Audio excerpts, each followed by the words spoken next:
This young woman here, Amina, is, she has taken it upon herself to live in Gaza. She is under constant threat. And she said, I need to be there. I need to be there, and I need to work with the radicals and help to bring the people together.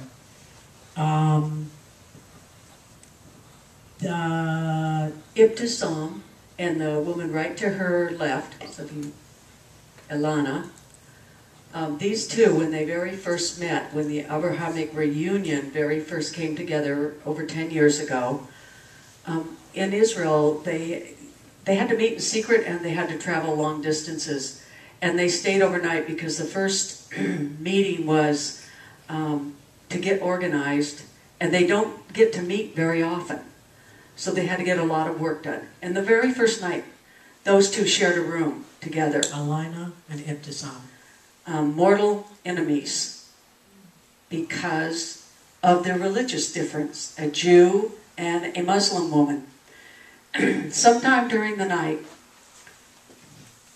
and one of them, and I suspect it was Ibtisam, sat up and said to Ilana, please just kill me. I cannot stand it any longer.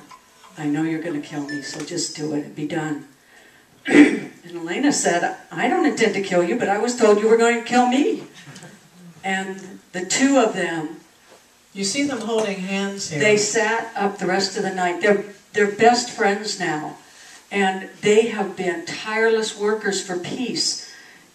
And they have done something that is absolutely unheard of and has gotten them ostracized.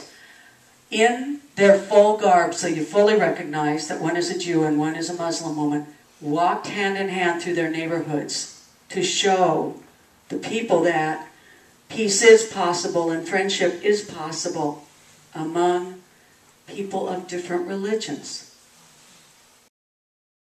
They asked us to pray that the moderates step up and stand up, because the ones that are leading and causing all the trouble, no matter what culture or what behavior pattern or what religion, are these radicals.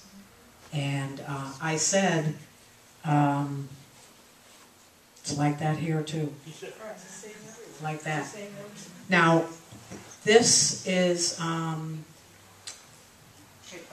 Sheikh Bahari's wife. He's 60 years old and he died of, some say his heart broke. Sheikh Bahari was the de facto leader of the Abrahamic reunion. And Sheikh Bahari said, the stronger one is the one who could absorb the violence and anger from the other and change it to love and understanding. It is not easy. It's a lot of work. But that is the real jihad. Okay, let's go to the next miracle. Miracle 3. Not only a miracle, but we witnessed history happening. This is Rabbi Froman. Shahabuddin describes him as the most spiritual rabbi in Jerusalem. He is in his 80s. You see how frail he is here. He had chemo the day before. He was diagnosed with cancer 2 years previous, told he had 2 months to live. He insisted on seeing what he called Shahabuddin's peace delegation. And we trekked out to the settlement in Hebron, and we met with him. He had a wish and a proposal. Let's do the next slide.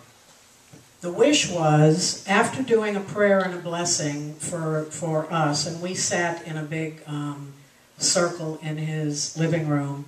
You notice the difference in this man from that first slide to this slide.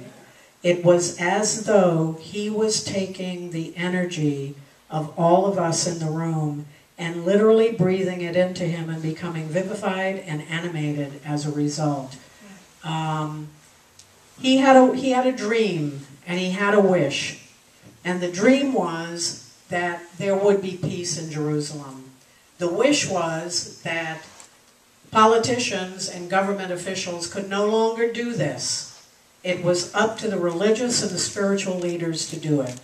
And he wanted President Obama to invite a Christian, a Muslim, and a Jew, and probably Druze, to Washington and to work on a peace proposal. And what Rabbi Froman said is, if we can have peace in Jerusalem, there will be peace between the West and Muslims. And if there is peace in the West and Muslims, there will be peace on earth. But the politicians can no longer do it. It must be done by spiritual and religious leaders. And he said, I want to be able to get this in front of President Obama. I don't know how to do it. And just then, the telephone rang. And the telephone belonged to Shibli, the one who took us to Hulda's Gate. Shibli happened to be an associate of Dr. Ibrahim Zaid, who is head of Middle Eastern Affairs at American University and has the ear of President Obama. And Shibli took the call, and the phone was handed to Rabbi Froman, and they were introduced, and he told Dr. Zaid, I have chills telling you the story. He told Dr. Zaid what his proposal was, and Dr. Zaid said, I want you to write up the proposal, put it in writing, send it to me, and it will be in front of the president in a week. Next slide. And you wonder why Rabbi Froman was so animated. This is him crying. Everybody had left the room. I was the last one to go, and I saw this happening. And Abraham is a member of the Abrahamic Reunion, and Rabbi Froman was crying on his shoulder over what had just occurred. Meditation, I saw this image appear. I saw 12 wheels of light around a circle overlooking the old city of Jerusalem, and Al-Aqsa Mosque there in the center. I shared this drawing with Shahabuddin, and he stared at it for a long, long time. And he said, this is the reason you and Patricia were brought to Jerusalem, because you know how to open a vortex, you know how to create the space. And this is what I saw. This is the second year that this has ever taken place. It's called the Festival of Lights. It is not over Al-Aqsa Mosque. It is outside the gates of Old Jerusalem. But what an interesting, coincidental adventure to have us be present in Jerusalem at the same time. It is only offered 1 week a year, and we happen to be there on the same week. We were coming back from having just witnessed the miracle with Rabbi Froman. From all the contrasts, all the conflicts, all the religions that hold people hostage, that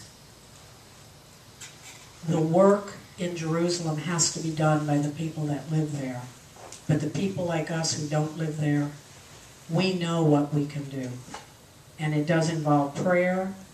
As we change meditation, we can do this work through visioning, through prayer, through meditation, and influence through an energy current that image right there.